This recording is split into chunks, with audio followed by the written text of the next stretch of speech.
I tell every class I absolutely love my job. I wake up at 5 o'clock in the morning. I get out of bed and I'm excited for what my day is going to bring when I go to work, when I go to my full-time job. You never here.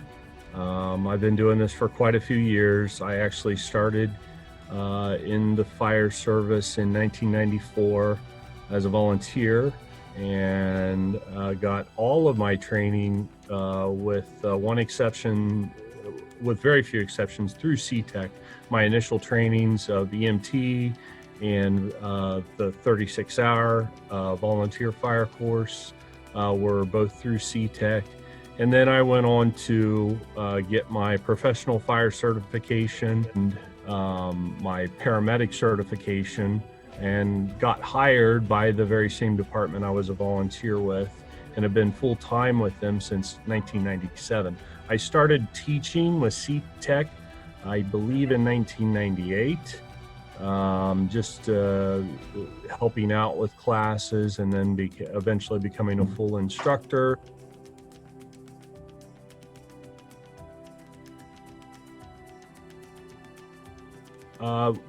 Here at C-TEC, we do currently a Fire 1 certification course, and a Firefighter 2 certification course, and an EMT certification course. Each of the certification courses that we do here are a semester in length. So for example, the upcoming classes run from January to May, and then the autumn classes run from August to December. And as I said, each one, the Fire 1, the Fire 2, and the EMT are 3 to 3.5 months in length, or a semester long.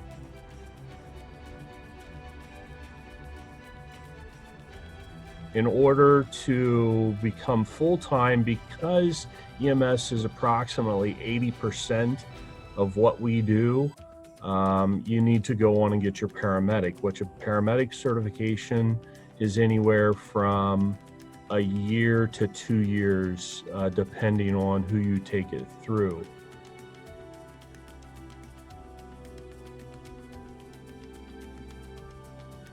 We spend a lot of time with the foundational principles of emergency medicine, such as protecting an individual's airway and getting them breathing for them, and doing things like CPR.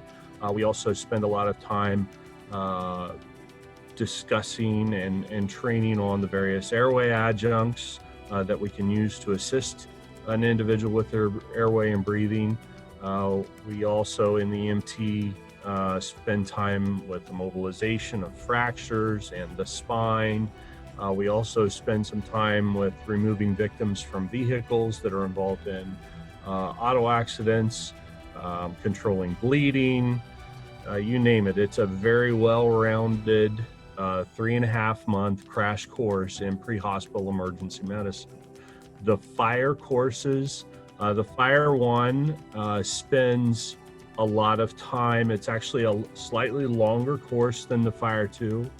We spend a lot of time with, again, foundations of the PPE that we wear, donning and doffing our turnout gear, our SCBA, breathing apparatus. We spend quite a bit of time training with the various types of fire hoses and extinguishing agents, nozzles, fire loads.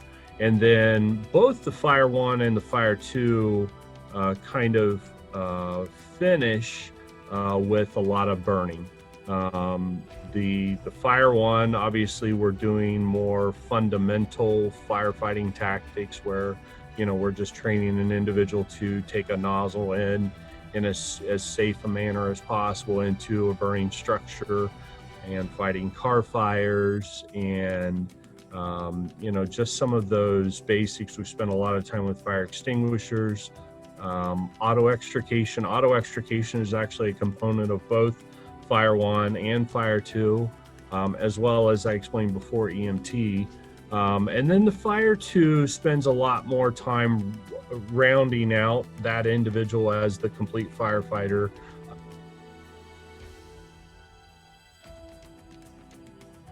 Again, Monday and Wednesday evenings, 6 to 10, Saturdays, 8 to 4:30. They're all a little different, the Saturdays are. And then the EMT is Tuesday and Thursday evenings, again, 6 to 10. And then there's 2 or 3 Saturdays.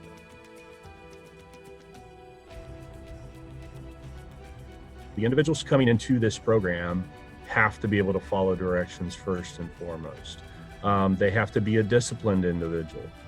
They have to be willing to not only pay attention in class and follow those directions, but be able to spend time in the book, in the curriculum, at home, managing their assignments as given over the course of that class. Appeal to an individual that can't imagine themselves working at a desk or doing the same thing day after day. An example of that, probably, I think he finished up with all of his training a couple of years ago. When he first came into the program, I don't want to say he didn't look the part, but he didn't exactly look the part. But this kid was a rock star. He came in, he was disciplined, he was smart, he followed direction, he knew exactly what he wanted to do with his life, and he was going to prove to everyone else that this was what he wanted to do. And he ended up being the top of his class, both in his fire and EMS certifications.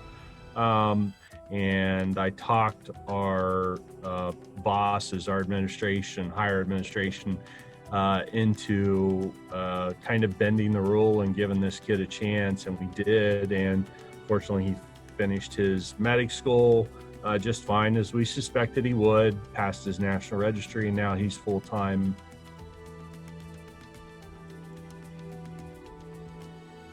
But right now, there is a manpower staffing shortage in the fire and EMS world.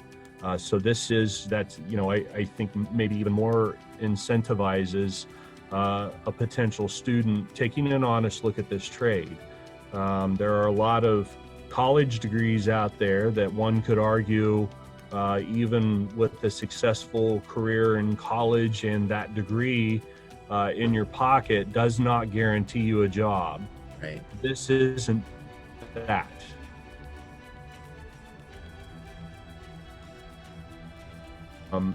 There are firefighters right now, especially in Franklin County, that are making in excess of $100,000 a year. So, that's kind of the top of the mark for somebody just at the firefighter level. As you promote up, obviously that pay scale goes up,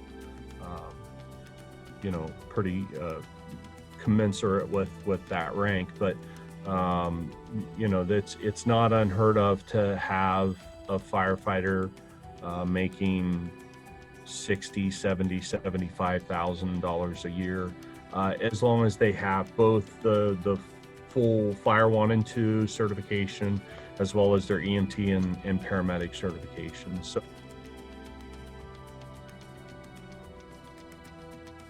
and I work a 24-hour shift. So when I go in, my shift is actually from 7 a.m. to 7 a.m.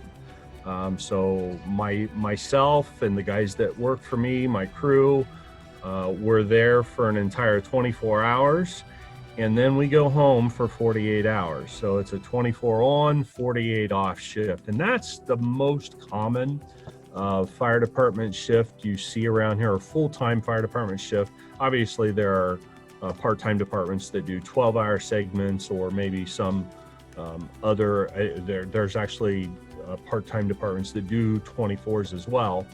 But the most common shift is the 24-48. So you see a lot of guys and gals like myself. I go to my full-time job for 24 hours, and then I get off and I've got 2 days to do whatever I want, whether that be come to C-TEC and work my part-time job, or, go hunt, fish, camp, you know.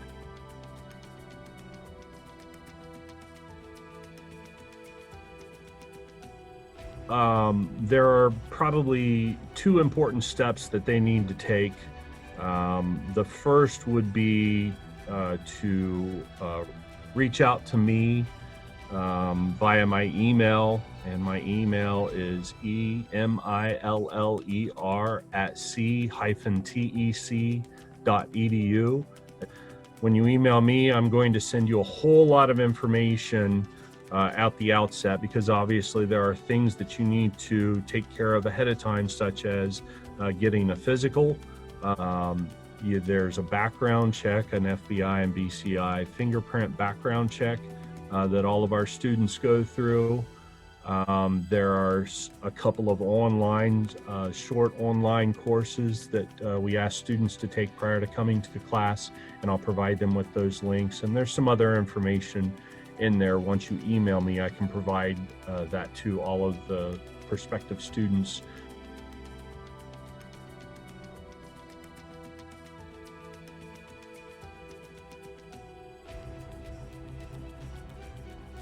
Thing that I'll say, and I'll leave here, is that I do not know of too many people, actually I don't know of any people personally, that do what I do for a living that don't absolutely love their job and are passionate about what they do.